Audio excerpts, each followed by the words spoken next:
Hello YouTube, bienvenue ou bienvenue sur ma chaîne Nesty Books and Coffee. Aujourd'hui on se retrouve pour ma pile à lire pour le challenge Romantasy de Nina Quill.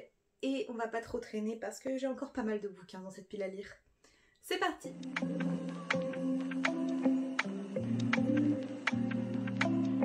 Si jamais vous ne connaissez pas le challenge Romantasy de Nina Quill, c'est un challenge qui dure 2 mois, du 15 février au 15 avril.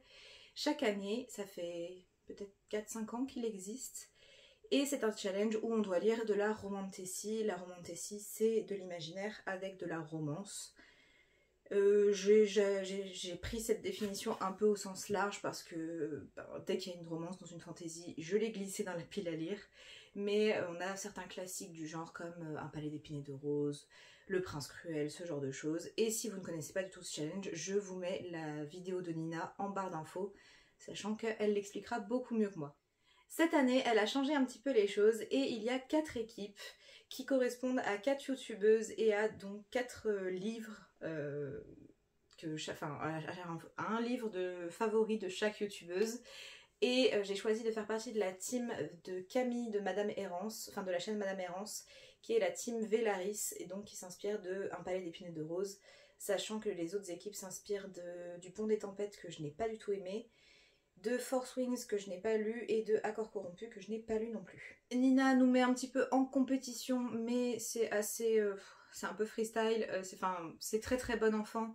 Il n'y a pas de gain particulier. J'ai juste choisi cette équipe parce que je voulais choisir une équipe, mais c'est pas dit que je n'aille pas piocher chez les autres équipes pour les autres catégories.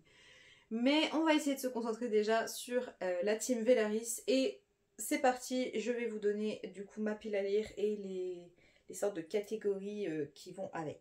Pour l'intituler Enemies to Lover, j'ai choisi Nos fins violentes, donc le deuxième tome de Ces plaisirs violents de Chloé Gong, publié chez De Saxus. Ici c'est le tome 2 et la fin de la duologie d'ailleurs. J'ai enlevé la jaquette, c'est peut-être pour ça que vous ne reconnaissez pas le livre, mais je les trouve très très beaux sans, et le jaspage est toujours aussi beau. Dans Ces plaisirs violents, on suit une réécriture de Roméo et Juliette de Shakespeare, mais placée dans le Shanghai des années 1920, et il y a une épidémie qui va apparaître avec une sorte de créature, et je ne vous en dis pas plus parce que c'est vraiment une saga à découvrir. Ça correspond à Enemies to Lover parce que Juliette et Roma font partie de 2 clans ennemis qui se détestent et qui se font la guerre de 2 gangs, comme dans Roméo et Juliette. Donc ça correspondait pas mal et j'ai très très hâte de lire ce tome 2 parce que j'ai adoré le tome 1. On doit ensuite lire un livre avec des failles à l'intérieur et j'ai donc choisi Crescent City, le tome 2, Maison du ciel et du souffle de Sarah Gimas. C'est publié chez De Saxus toujours. Ah d'ailleurs, Nos fins violentes, c'est pas De Saxus, c'est Sabran, mais je confonds à chaque fois. Dans Crescent City, on va suivre Bryce qui est une mi-fae mi-humaine et qui va vivre quelque chose de pas simple et se retrouver dans une enquête. Et je ne vous en dis pas plus, pareil, parce que je ne connaissais rien du résumé quand j'ai commencé le tome 1 et ça a été un petit coup de cœur dont je vous reparlerai très bientôt. Mais du coup, ouais, je ne veux pas trop vous en dire, mais voilà, elle est mi-fae mi-humaine, donc fae, ça passe très très bien. C'est de l'urban fantasy et il y a quand même une belle romance dedans, donc ça va parfaitement. Et d'ailleurs c'est un favori de Camille, de Madame Errance, donc je ne peux pas passer à côté. On devait ensuite lire un livre avec une carte à l'intérieur et j'en ai plusieurs, mais pas qui correspondent parfaitement au thème romantasy. Donc j'ai juste pris une fantasy où il y avait une petite romance dedans. Et j'ai pris le tome 2 de Beast of Prey de Ayanna Gray. Ici c'est que la chasse continue. Le premier tome c'était que la chasse commence. On est dans une fantaisie inspirée des mythes africains. Et on a 2 personnages qui entretiennent une petite amourette. Donc ça passait plutôt bien. Et donc on a une carte au début. Je vais vous montrer. Voilà. On a une carte et ça fait un petit moment que j'ai lu le tome 1 et je m'étais précipitée sur le tome 2 parce que le tome 1 avait été un coup de cœur. Et finalement je ne l'ai pas encore lu, donc c'est le bon moment. Pour l'intituler Femme badass, même si dans tous les livres que je viens de vous montrer on a des femmes badass, donc ça marche quoi qu'il arrive, j'ai choisi de lire La Guilde des Ombres. C'est un beau bébé de 850 pages. C'est écrit par Anatrice et c'est publié chez Pocket. En grand format, c'est publié chez Plume Blanche. Et on va suivre une femme qui va entrer dans une guilde d'assassins elle ne peut être que badass. Je ne sais rien sur ce livre, c'est un favori de la citadelle de mes lectures et elle en parle très bien, donc j'ai vraiment très hâte de le lire. On m'a recommandé le format audio, j'hésite, honnêtement. Si vous l'avez lu, n'hésitez pas à me le dire, mais ouais, j'ai très hâte parce que je pense que c'est le genre de fantasy qu'il me faut en ce moment. On doit ensuite choisir un livre qui est un favori de notre capitaine d'équipe. Donc moi il s'agit de Camille de Madame Errance. J'ai mis Crescent City évidemment parce que c'est un de ses favoris.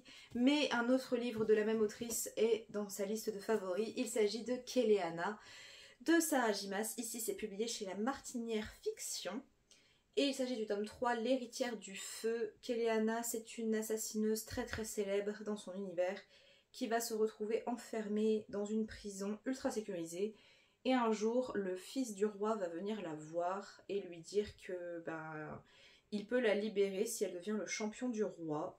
Et après, je ne vous en dis pas plus parce qu'il se passe tellement de choses et entre le tome 1 et le début de ce tome 3, ça n'a rien à voir, il n'y a aucun lien entre les deux intrigues, donc je ne vous dis rien du tout, mais c'est une saga que j'aimerais énormément continuer parce que j'ai adoré les 2 premiers tomes et que ce tome 3 s'annonce explosif.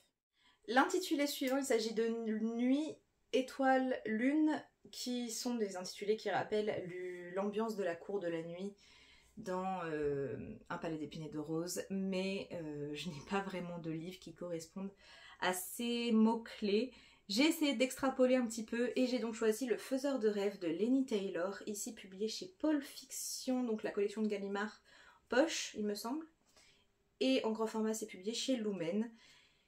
Et pourquoi ce livre? C'est parce que le personnage principal a fait des rêves où une jeune femme lui apparaît.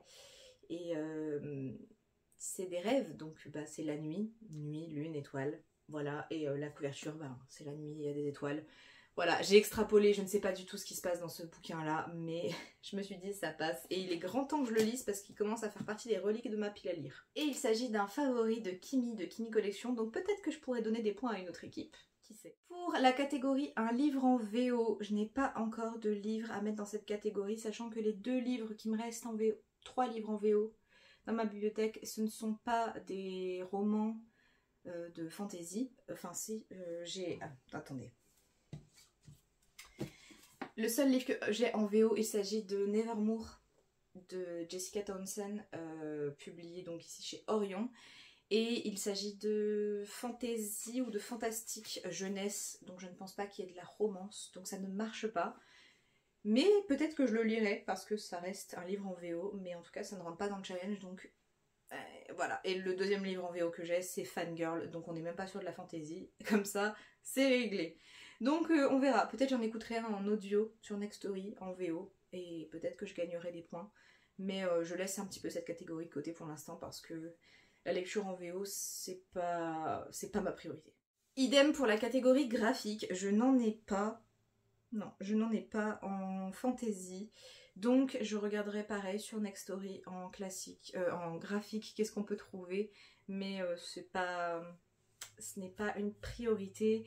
Peut-être que je choisirai simplement un livre avec des illustrations en fantasy. Je pense notamment à L'Empire des damnés, donc le tome 2 de l'Empire du Vampire, qui sort fin février et qui est illustré, qui a de très belles illustrations. Voilà, donc ce sera peut-être une triche. Dans tous les cas, je vais le lire à sa sortie, donc pourquoi pas. Pourquoi pas. On gagne des points supplémentaires si on relit Un palais d'épines et de roses ou ses suites. Et je me dis, alors là j'ai le tome 2 parce que c'est celui qui était le plus accessible de toute évidence, mais je me dis que je vais peut-être me lancer dans une relecture des tomes de la saga, parce que c'est une saga que j'adore et qu'à l'époque je ne les avais pas en papier, donc je n'ai pas pu annoter, mais ça me dirait bien de les annoter. Donc voilà, on verra si je me lance dans cette relecture ou pas. Et je ne vous l'ai pas dit, c'est écrit par Sarah Gimas toujours, et c'est publié chez La Martinière Fiction. J'ai les anciennes avec marqué jeunesse, mais c'est La Martinière Fiction, parce que ce n'est pas très jeunesse. Voilà, scène explicite, attention. Et enfin, pour classique de la romantasy, Nina a dit que ça pouvait être un livre très hypé, un livre auquel on pense tout de suite quand on dit romantasy. Et je voulais pas remettre à Cotard ni Le Prince Cruel ou quoi que ce soit, je voulais lire un livre que je ne connaissais pas. Et on m'a offert très récemment Force Wings de Rebecca Yarros. Voilà, je ne comptais pas l'acheter à la base, mais c'est un cadeau, donc je n'allais pas dire non. Clairement pas. Donc je vais pouvoir découvrir si cette histoire me plaît ou pas.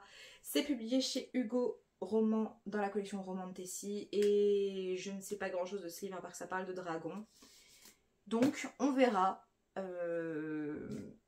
Ça passait, classique de la Roman de Tessie, ça passe et je fais hommage à Nina et à son équipe Navarre étant donné que c'est inspiré de Force Wings et que...